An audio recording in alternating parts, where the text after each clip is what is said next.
All right, we got a good show today. I don't even remember how this topic came up, but it is really the basis of this entire show. You were making a decision on what to do the podcast on this week. So that's so funny. This podcast is everything about making a decision regarding something big in your life. And we've never really slowed down to talk about how to make, any sort of decision, not just financial, any decision. So we really want to dive into, how you should make a decision, not how we do make a decision. And I even struggled about, how do you talk about this? Am I an expert? Like, am I the right person? Like, if you're going to, sit down and say, okay, I want to pull up, the best podcast on making a decision, would you pick this one? No, probably not, because nobody here is a psychologist. We don't necessarily aren't proven experts, but then you start thinking about it, and just about every single person in the world is an expert on making decisions, not because they do it the right way, but we all make hundreds of thousands, millions of decisions a week, probably, if not a day. It's crazy when you reflect back on it. Like, how many decisions you've just made today since you woke up? Probably way more than you realize. Everything that you're doing is a decision. And most of them, are you on autopilot? Are you thinking about it? Just simple things that may impact the day, they may not. Yep. I was going to say, in day or the next rest of your life. Right. Yeah. And everywhere in between. So there's a story that came over my desk, it came in front of me, and it's a story that I've known, and I wanted to discuss it a little bit because it was about Steve Jobs when he got let go, fired, whatever, pushed out off of the board of Apple way back in the 90s, and then was asked to come back. And when you first think about that on, a 30,000 foot view, you're like, when they re-offered him this position, everybody was like, oh, heck yeah, it's Apple. That wasn't really how it went down. You think about your baby. When you start a company, it's not a human being. It's not like a child, but owners will often talk about their business as a baby. Can you imagine your child disowning you, and be like, hey, I don't want to have anything to do with me anymore. And you're not good enough to raise me. Yeah, right. And that's really what happened with him. He took this idea, turned it into a thriving $1 billion business, and then they got too big for their britches. And the board of directors was like, yeah, we don't like you anymore. We want to run this by ourselves. They let him go. He goes and buys another small little business. You might have heard of it. It's called Pixar. And grows it. It was Next, was their first name. And blows this up in a multi-billion-dollar business where Disney's like, hey, I want to buy this company. And all the while, Apple was at the top of their game when Steve got kicked out. And every product they pushed out was just worse and worse and worse. So Steve grows this company to new heights. When Disney was bombing at the box office, Pixar comes in and is blowing it up. Because Disney was in that old animation, Pixar was in the new animation, and they had great storytelling. I think that was when Toy Story came out, right? When that one of the very first ones. Yeah, the very first one. Everyone was like, whoa, what is this? This is totally different. But that was actually that was right after they had bought it. And they weren't even sure, is this going to make... And the first Toy Story, before Disney bought it, Disney came in and changed some of the story, but the technology was amazing. And Steve Jobs was behind all of it. And then you look at this and, Steve Jobs, he didn't create Next or Pixar, but he bought it young and then, he blew it up, built it. And then now Apple comes crawling back and he's like, hey, would you lead the company again? And, we start thinking about it through that lens. You're like, well, I'm not sure. I've got this new child. We're blowing it up, and he hadn't sold to Disney yet, and the whole timing of this. And now Apple, was like, what do you do? And we're going to kind of talk through the process of making a strong decision, but there's kind of a couple things at play here. When you're going to make a decision, you think about this Steve Jobs decision. You have the human element, the emotional element, I don't care what process you have, I'm emotionally invested. Pride. Everything's involved. Yep. It becomes a very difficult decision because there's so much of the emotional side of your brain that's connected to the decision of the logical side of the brain. So we're going to be talking mostly about the logical side today. We'll probably touch a little bit on the emotional side. But I really want to talk about the process that people go through. Ultimately, Steve accepts the position, probably rewrote the contract where they could not kick him out. And the rest is history. He took Apple into one of the largest companies ever. And brilliant guy. Very good at what he did. Everything he touched turned to gold. And I think it really was because he understood people.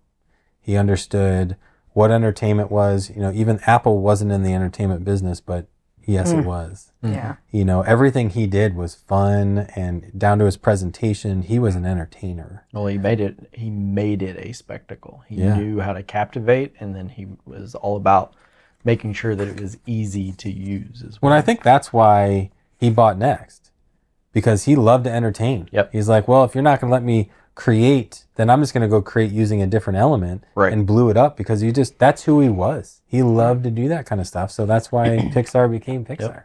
You know, one of the greatest, movie studios probably now in the animation for sector. sure in the animation. Who's bigger? I can't think of anyone. Anyway. So let's jump into the process of decision making. All right. So this is again the logical side of the brain, not Shut the the emotional. emotion off for a minute. And I will be honest, not that is capable of almost that impossible for sometimes. me.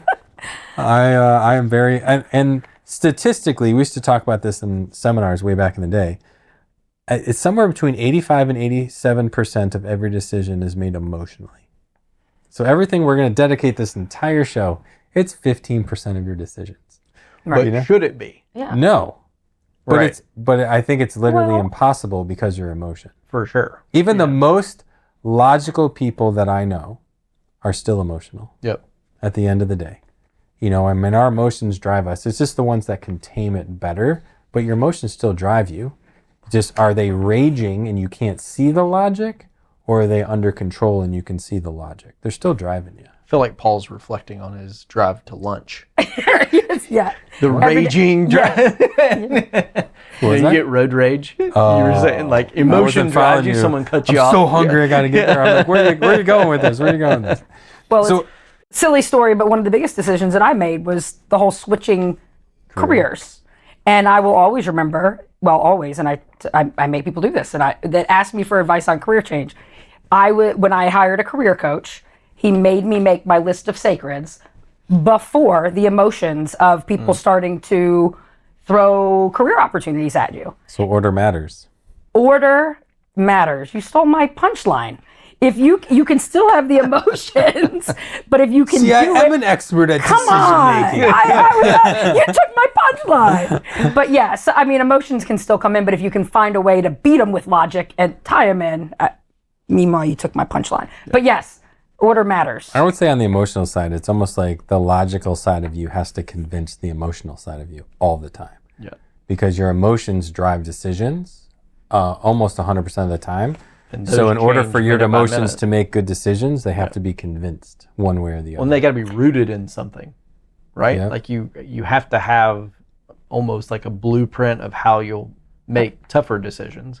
Some don't matter as much, but those bigger decisions, you've got to have this. Well, there's emotions formula. that come in afterwards too. So I think you've got to think about your emotions afterwards too. And if you don't think with a little bit of logic and try to change the order, sometimes you have regret, which is also an emotion too, right? Yep. So if you don't force yourself to get those emotions a little bit to the side and do those in that order, sometimes the afterward emotion is regret. And I think that's why you've got to let the logic win when it's wrestling with the emotions on the front end. I will throw a wrench into this too. Because sometimes it's Stole my punchline, now he's throwing a It's- wrench in it. What else do you want to do? it's not logic or emotion. Sometimes it's providential. Sometimes it's, in the way I'm a man driven by faith, sometimes I think it's God. And I'll give you a quick story. When I was in the hospital in Hawaii, it was 2 days in, I'd gotten any answer. And before my wife left, I was like, we need to, pray through some things. I was really struggling with what to do. Do I just stay here? Do I be the squeaky wheel? I didn't want to be there anymore. And we prayed before she left that night. And I remember, like, as we're praying, I'm like, Lord, don't harden my heart one way or the other. I want to get out of here. I want to be the squeaky wheel. But if you want me to stay, give me a piece of that. Like, I wasn't asking for a sign or anything like that, but I was like, just direct me one way or the other. My heart was, I want to get out of here. But my mind was telling me, be 50-50. Like, Lord, if you really want me to just to follow their instruction and just sit back and it is what it is, then give me a piece over here. And if you want me to be the squeaky wheel and get out of here and do what's called an AMA, against medical advice, blah, blah, blah. And that's what my heart was. But I'm like, I'm praying both, just let me be logical. Yeah. And then, 2 hours later, this night nurse walks in. She was an angel. She was amazing. And at the end of this conversation, she was like, can I just be frank with you? And she's like, I've been a nurse for 6 years, been serving here for 2, studied on the mainland, and then I just wanted to be out on an island, at the beach, and I've been here for 2 years. And she had a monitor on her waist, and she goes, I've been diabetic since the day I was born. And she goes, I've spent a lot of my life in hospitals because we didn't really understand it when I was young. And she goes, if I get sick, no offense to the doctors here, I'm going back home. She goes, my advice to you is get back home. And she goes, not that this is a bad hospital. She said this all on her own. I didn't even ask. Wow. And she's like, if I were you, get out of here. And it was almost Wow. like, that's why I say she was an angel. It was like one of those things where you're like, all right, got it. Like, Oh my loud and gosh. clear, Listening. like sometimes the decision Right. finds its way to you, whether you're praying for it, whether you're not. I mean, we've all had those moments where you're like, yeah, God spoke to me, or this person just said, you're going to have a good day today, or whatever, these crazy stories. But sometimes it's not necessarily logical. Sometimes it's not necessarily emotional. Sometimes it's just presents its way like, we should do this. So I as we're going to go through the logic side, I want to stay on the logic side. There is that emotional thing that's very difficult to tame. There is the logic that we're going to talk about. But then there's also those other aspects that we could probably spend in an awesome show sharing all these types of crazy stories. There's that side today, but I don't know how to put a process around that. Yeah, So, emotions. other than be listening. pray for your decision. Yeah. So what's the first thing that you should do before making a decision? Well, we were joking before you came on, but you literally are making a decision just to say those words, right? So how many decisions do you need to slow down and take this step process already? But I think first identify that this is a decision that you might need to slow down and think through a little bit, as opposed to how many do they say we make in a day? I don't even know. It's Millions. thousands. Like It's gotta be- there's literally like yeah. So I guess first you need to slow down and recognize that there is a decision to be made that might go beyond the one that we were saying earlier. Yeah, you should probably brush your teeth every day, and you should probably get to each corner. Like, But those are easy ones. those are easy ones. Yeah. But first identifying that there's one that needs to be made and that it matters beyond just that quick one. And I would say that's probably difficult for everybody, because the what is the decision you should slow down for question, Yeah. depending on who you are. Like, I can remember when we first started our company, I remember when, a $1,000 decision was a very big decision. Now it's like, the $1,000. $1,000 I gotta go to the decision bathroom. isn't the same as it once was. Yep. Might be, $30,000 decision was like the big decision, where when I first started, like even a couple $100, like, can we afford that? Yep. Where it's now, certain things like, okay, if that doesn't work out, who cares? Where early on that wasn't the same thing. So even with what you identify, everybody's kind of in a different place, where your time, most people value time. That might be a huge decision, even though it has nothing to do with money. Right. Like, what's the time cost of whatever is happening? That might be one that you really want to slow things down. There might be a monetary value that you put on stuff. Everybody would probably understand their situation enough to be able to figure that out, but every decision weighs different on everybody. Right. That's a fair point. Do I want to show up on time? Some people could care less. They're all not know willing who you to are. give up that. Meeting at 9, I'll leave at 9. Yeah. And then there's other people out there that are like, I value my time, and other people will always be on time. Yeah. I mean, we all come in different shapes and sizes, and we're all different people, and we all value different things for the most part. Yep. So that might sound easy, I don't want to just breeze over that and be like, oh yeah, well, how do you measure it? Like, even the easy things are not easy, Right. Well, Go ahead. no, we might say the same thing. Go ahead. Oh, I was kind of alluding to the next one a little bit, but in thinking about what you need to make the decision on or how you're going to make the decision, some of that's being informed by past decisions that you've made, right? Like as life changes, your kids get older, small decisions back or big decisions when your kid was 1 and 2, you're not as concerned any longer whenever they're 5, 6, 7, 8. Like, they just kind of get this freedom based on responsibility. They've done the right things. And so in this kind of, as you become more informed of how they're going to respond to decisions, you can also. So I was just thinking as we're having this conversation, instead of going through this process and then coming up with an example to follow, let's just come up with an example right now. And then like, as we discuss them, let's relate it back to some example.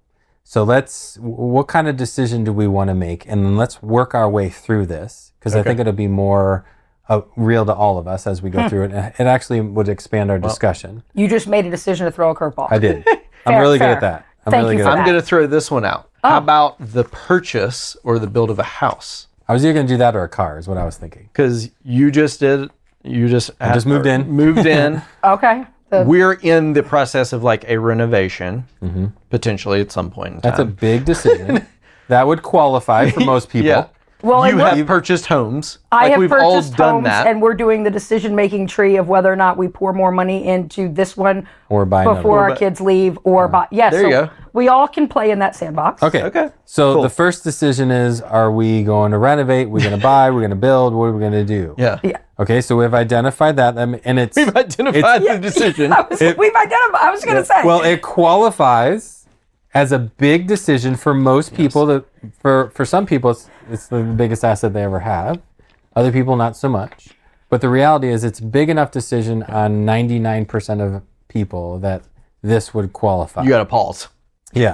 There's a conversation that happens. Okay. So let's talk about the second step is gather relevant information. What does that mean? So wait, the decision that we're going to make is whether to buy or not? Is that... No, it's, well, what comes to a home, if you're living in a home, like in your situation, do I take the time and money and discomfort to renovate while I'm living in a house? Do we can it, sell it, and go buy the perfect place that makes sense to our family? In your situation, you're living in a house, you're going to renovate it. When do you do it? How big is it? Do you parse it out into 3 phases? Yep. There's so many different aspects. In my situation, Or do you just throw in the towel and go buy something new? Yeah. Right, exactly. Not that we're doing that, but like that is a decision, right? That's like the relevant one of information them. part. Yep. In mine, skipped we're just building. Yeah. So, what builder do you pick, and how do you, how do Okay, you so go all about the it? associated... But even that, it was, do you go find something that's already done, or did you build? You chose Do you to custom build. do? Do Yeah.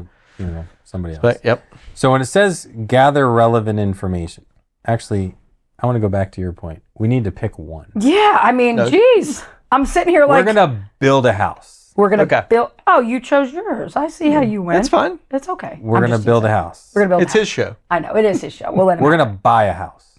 Building a house is just so much more garbage. Or do buy a car. I like that idea. Let's buy a car. We're Let's buy just a all car. this time on houses, and we're going to buy a car. Everybody's gone through the car situation. Okay, buy a car. We're going to buy a car.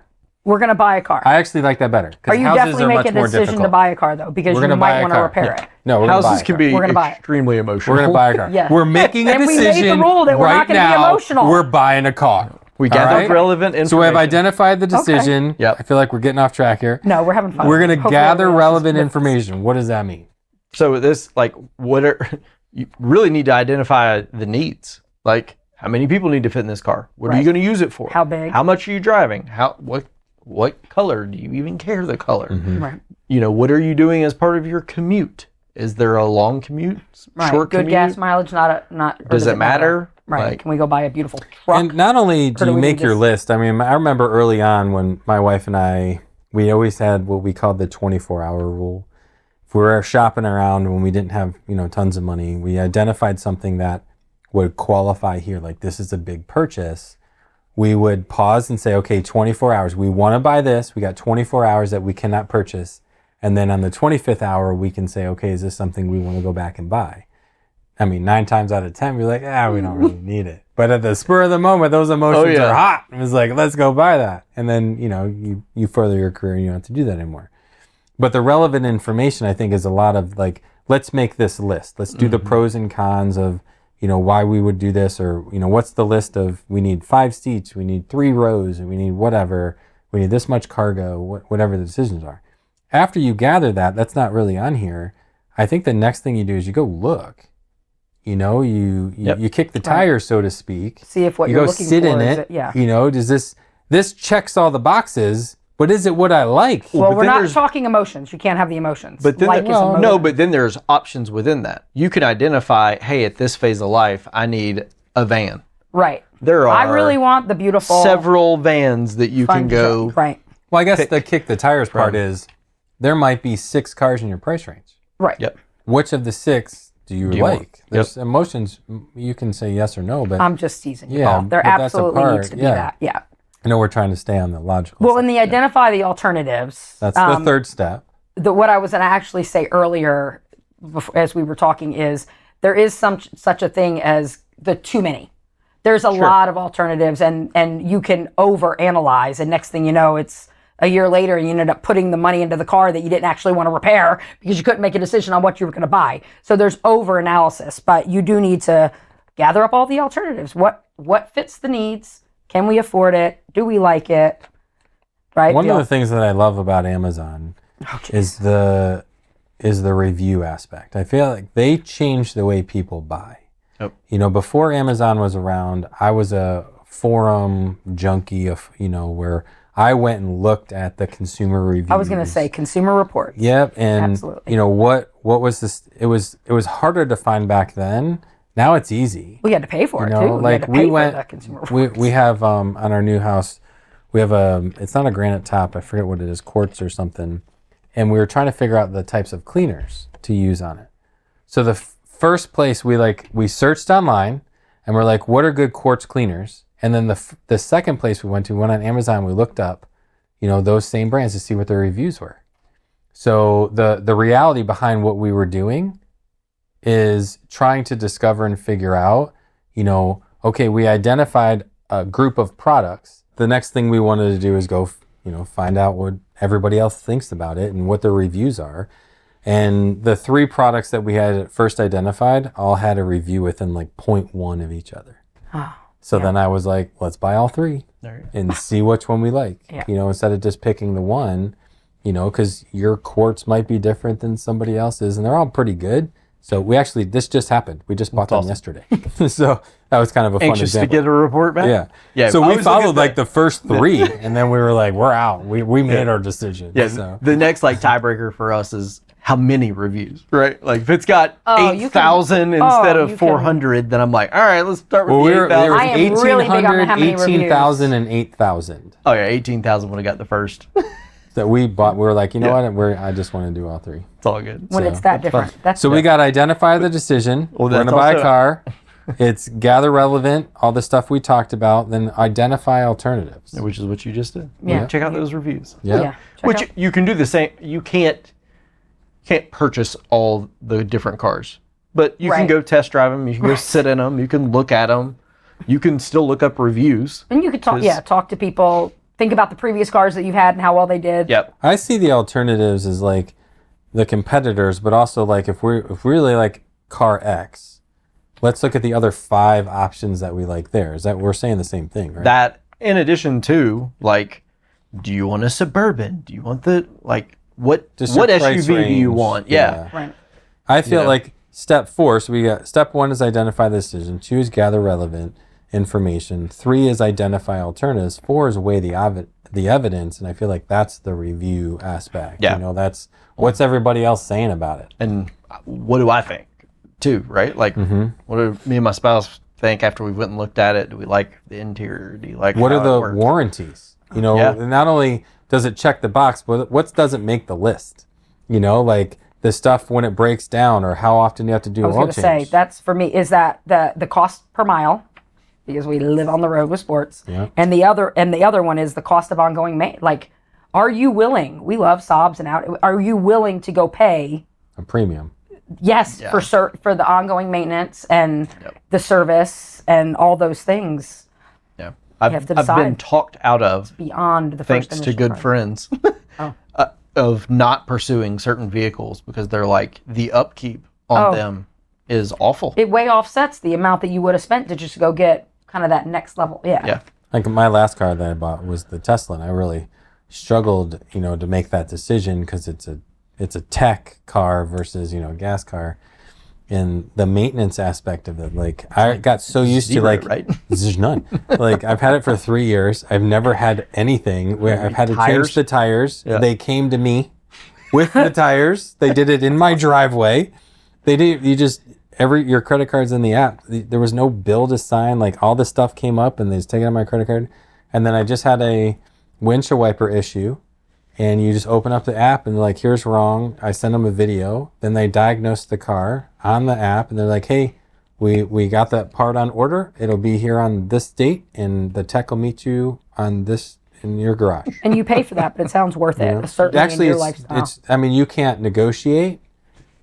I guess with other cars, you can like go to shops and this guy's this much. And with them, it's like the convenience factor of it. It's and worth it's never something. expensive. I mean, I shouldn't say it's not expensive. But like in relative to the other maintenance that you would have with, and the windshield wiper thing was like $54. yeah. And they came to me and they fixed it. Right. And I did nothing. So, some of that's- that, like, you don't even realize until after. I didn't know that was kind of how it was going to be with Tesla. And when I first got it, there was an issue. I had to go to the lot, and it was super inconvenient. So they got all that figured out now, where I don't have to do anything.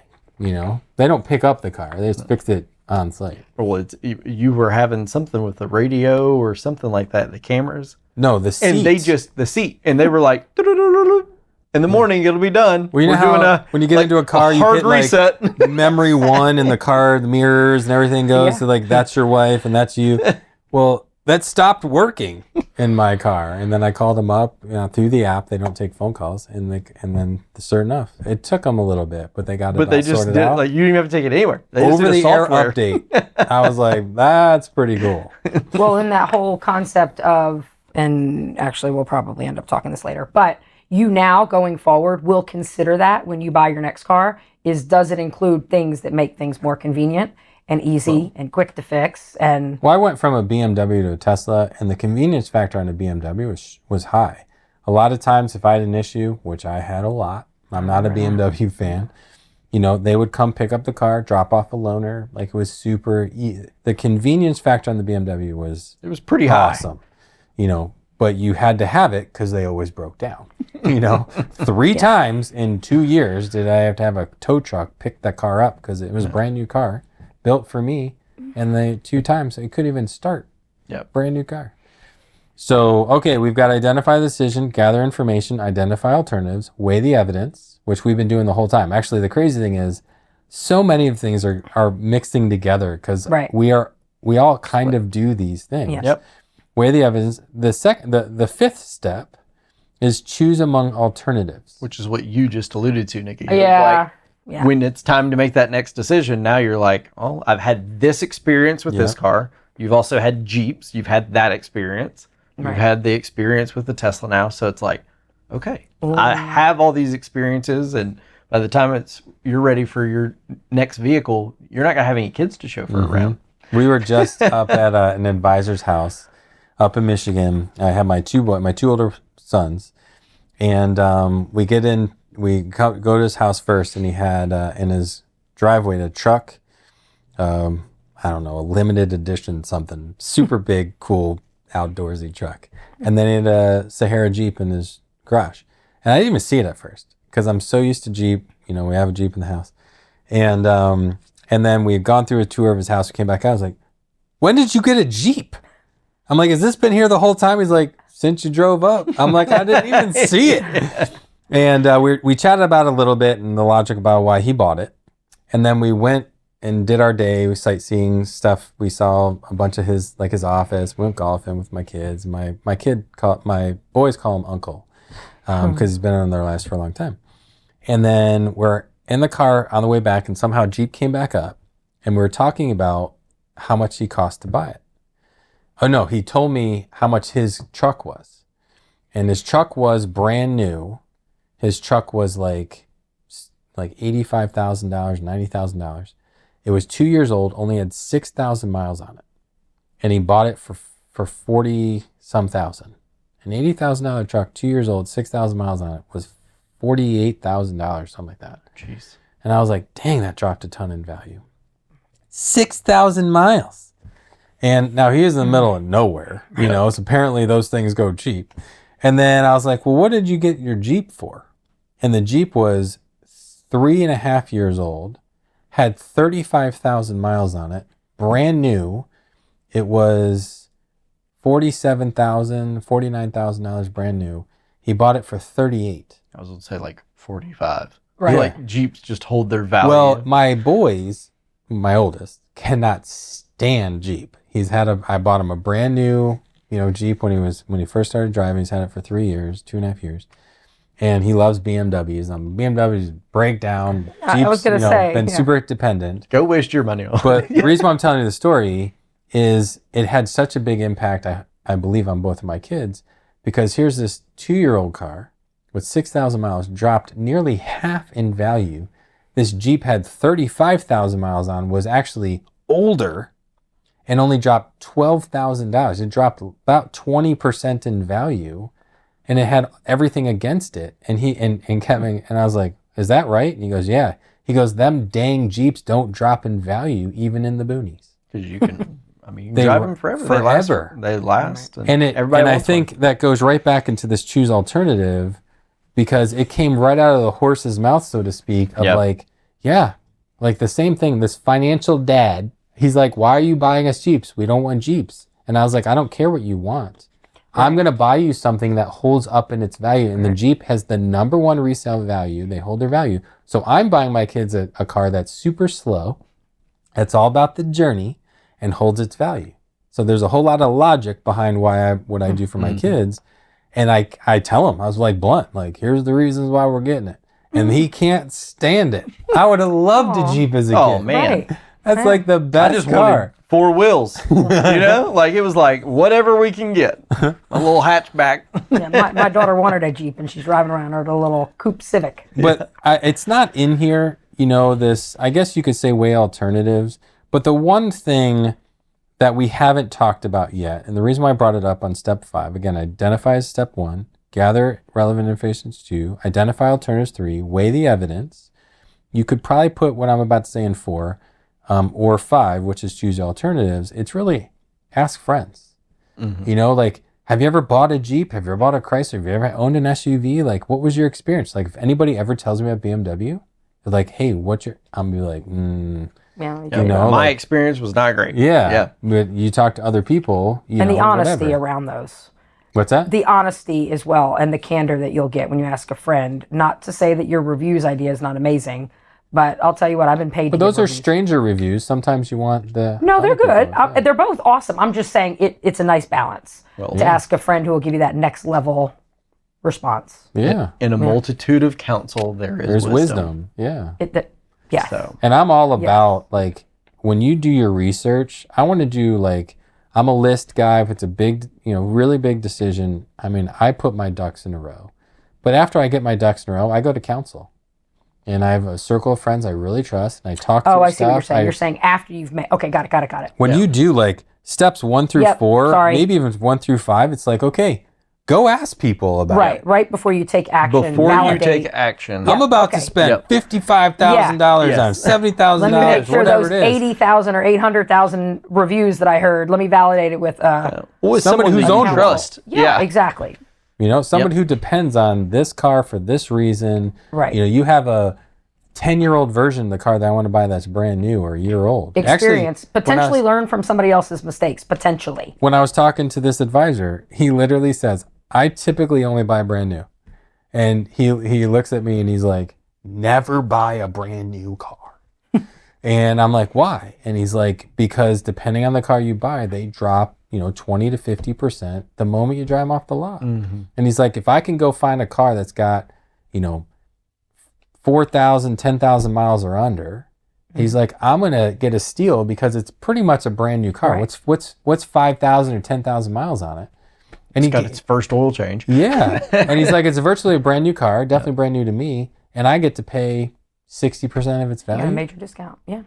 And that's coming from a finance guy. And the other finance guy is like, I'm buying a brand new. I don't want anybody to own my stuff. So there's so much wisdom in going to other people. But Well, even back to you what matters. in that decision, Right. you're weighing the pros and cons. It's not like you're just saying, nope, I'm buying new. Yeah, no. It's like, okay, there's a decision in that, and with the Sometimes the other advisor, emotions win out. I was going to say those emotions. So then the next one is choose among, step 5 is choose among the alternatives.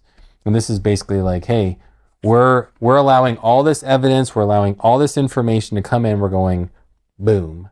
That's the one we're deciding on. We still haven't taken action yet. That's the next one. But this is our decision. And then I would do the 24-hour rule. That's not in here.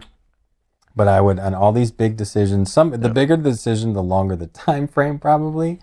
If it's a, X amount of dollar, like an X dollar amount, it might be 24 hours. If it's X dollar amount, it might be 48. If it's, beyond, you might need a week. that took a year. Yeah, or longer. And that was just because I was like, I just want to make Make sure. sure you really want it. Yep. The bigger the decision, the more you probably need to evaluate, chill, slow down, make the decision. A lot of people come here and they hire us. How much time, how much weight do they put in that decision? How big is that? That's a huge decision. When it comes to retirement, the average person, like we're talking to somebody today, they'll put years into that decision. There'll be people coming in, all right, retire when I'm 62. They come in at 62. Retire when I'm 63. Right. Right. When they come in at 62. I think I'm going to retire when I'm 65. Yep. And we keep asking, what are you doing? Yeah. Like we planned on this. And it just comes down to the emotional side wins out. They're scared to death to pull the trigger. Yeah. Right. And it's not like they can't afford it because we're sitting back going, you could have retired at 60. Right. You're 63. And sometimes that emotion it owns it. So the last step here is take action. Yep. Like, hey, we're going to cement this and we're going to pay some money and we're going to make this decision, or we're going to give up our time. We're going to do whatever we're going to do to have made that decision. And the last step we kind of did the whole way through, which is review, evaluate, and build on your next decision. And you're doing that course correct the entire time. Oh, yeah, we were. Evaluate. Yep. Right. It's been easy. It's super fun, for us to think through. I got all this off the internet. I didn't come up with this. But the reality is, as we think through this, I'm like, yeah, I do on big decisions.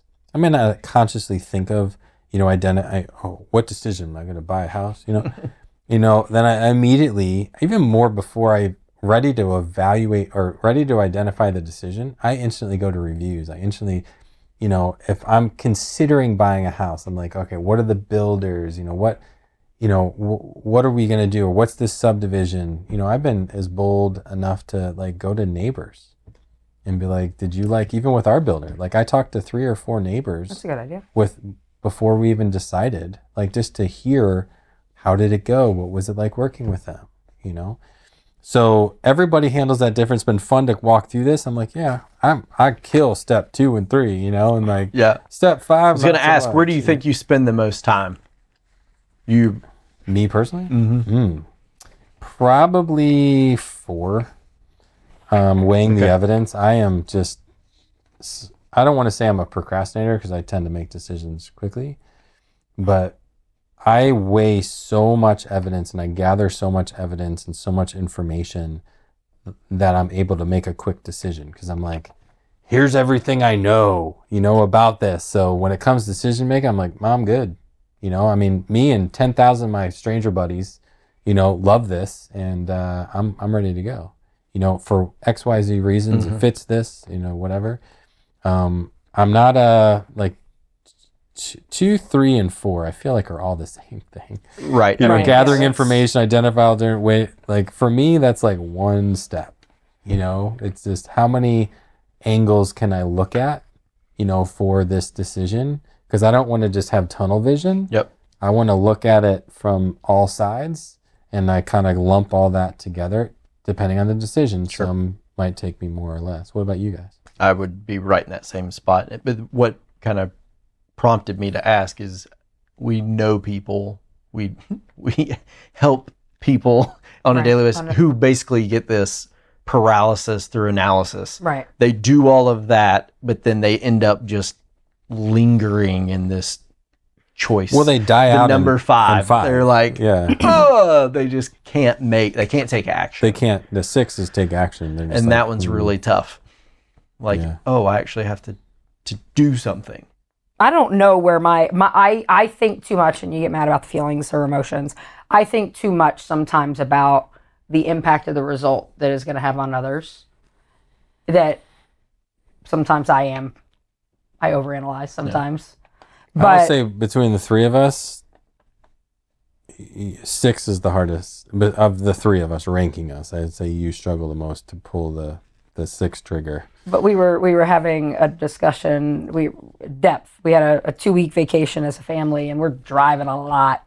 And when we talk about regrets, and I don't want to say I don't have regrets, but I almost think so much, and that my regret is that I go too slow on decisions sometimes, but not generally about the decision that I made. Does that make any sense? Because you put so much emphasis on it that when you make a Sometimes decision, I'm like, geez, I wish I had a little bit more time, because I knew I had one leader, and if he's listening to this, he'll know. Sometimes done is better than perfect, because your first response was the right one. Go with your, you've already done the homework. But sometimes the part that I get just upset with myself about is the time that I gave up to get to the right decision. But I am generally very happy when I finally do pull that trigger. But the part that I regret sometimes is that I could have done that in a little bit less time. And that of everything from the way I support clients to making the littlest decisions, they're just not that deep, as a lot of my friends. So- Yes. It's not forever. It's not Right. forever, but I am Most of the decisions you make. generally proud of the decisions that I make. But I'm generally like, I could have done that faster. So let's give one takeaway.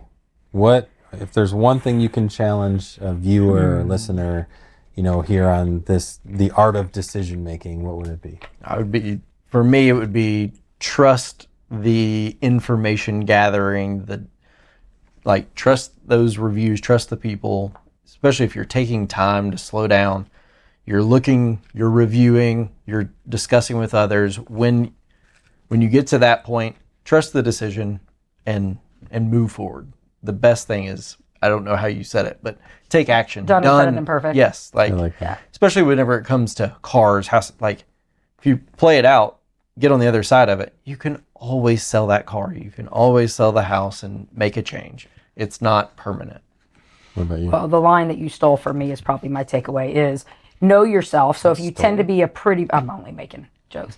If you tend to be an emotional person, challenge yourself in the right order to think logically first before you let your emotions kick in. Because so often you make a decision based on the way you're feeling right now. And that may not be your overall emotions even. But just challenge yourself to put logic as a balance to your emotions is probably what I would. It's that 24-hour rule. I like that. The letting it 24-hour just pause rule. for a second. So that for would a be day. my takeaway. Isn't necessarily the 24-hour rule, but if I were to throw out a challenge to anybody out there, it would legitimately be the bigger the decision, the more time is required to make it. So if it's, am I going to brush my teeth, which that shouldn't be a decision, that should be yes. I'm gonna hope. It's a split second. It's like I'm just going to walk in the bathroom, brush my teeth. If it's I'm hungry, it's a split second. If it's I'm going to buy a car, it's not a split second. No. If it's I'm going to buy a house or I'm going to renovate my house or build, it's a lot longer. The bigger the decision, I'm going to change my career. Like some of these decisions are monstrous. And if you find yourself in a decision where you have to make something that's big and you spend a little bit amount of time before you make it, that's where that regret might pop in because you're like, man, if I would have thought through this way or that way, don't put yourself in that situation. Like if it's a big decision, take forever, take action, but take the allotted amount of time to make those decisions. That would be my takeaway. I know you did your closing, and I'm going to say one more. You I got know, one more but I thing? liked the one thing. If you can't, I've actually had some people call me, and I won't use any names because I'll know exactly who they are on this particular one. If you can't call somebody that you love, that you know wants you to be the best version of yourself, and tell them the situation and the decision that you're about to make, you're not confident enough to make that decision. So I love the idea of looking at the reviews, but then calling somebody who you know loves you, cares for you, and will look you in the eye and say, whoa, whoa, whoa, because they truly want you to be your best version. And if you can't call and say, this is the decision I have to make, and this is what I'm going to do, and you're not proud enough and confident enough, probably need to give it a little bit more time. Yeah. Are you good? Do you have any more Unless you say something Nikki else. Nuggets. What's your top Nikki 3 Nuggets. things? Yes, The Nikki Nuggets. I like Nikki that. Nuggets. Awesome. Well, I boy. think we did a good job talking through this as non-experts. So hope you enjoyed and learned something today.